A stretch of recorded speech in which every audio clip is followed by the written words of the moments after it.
It's essentially impossible that the debt will be paid in full. I guess there's some extreme universe, maybe they discover vast quantities of oil in the Aegean Sea or something like that. But barring that, it's really hard to see how this can happen. It's barely possible economically, and it's not possible politically. So there is going to be a large reduction in the value of Greek debt. There's going to be a default. It's going to involve a large haircut for bondholders. How that happens is not clear, but it's going to happen.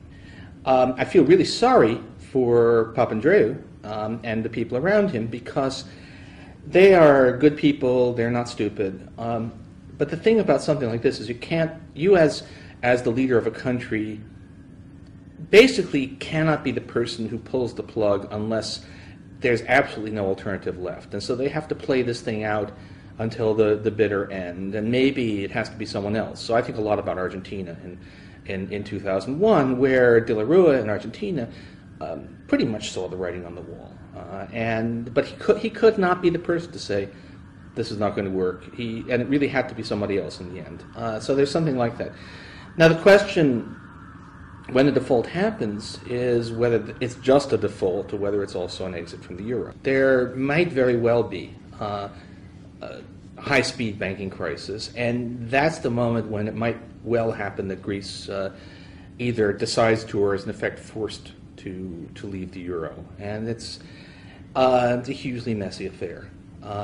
If it happens, then all right, there might then be a recovery in Greece once this is all behind, but it's going to be ugly.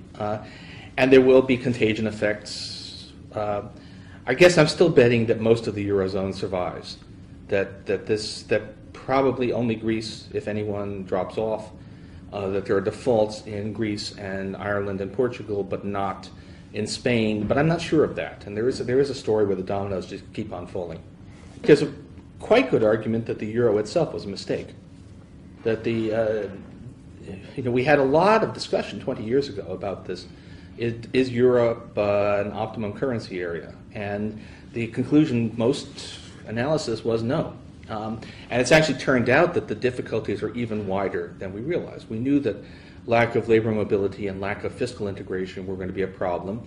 It also turns out that lack of a common lender of last resort, and actually of a common deposit insurance scheme are severe also. So it's actually turned out that the classic arguments about why Europe wasn't all that well suited are in a way trumped by the new stuff, which is the banking crises and the extreme fiscal difficulties. So no, I think it's pretty clear that, as it's turned out, Greece would have been better off if it had never joined.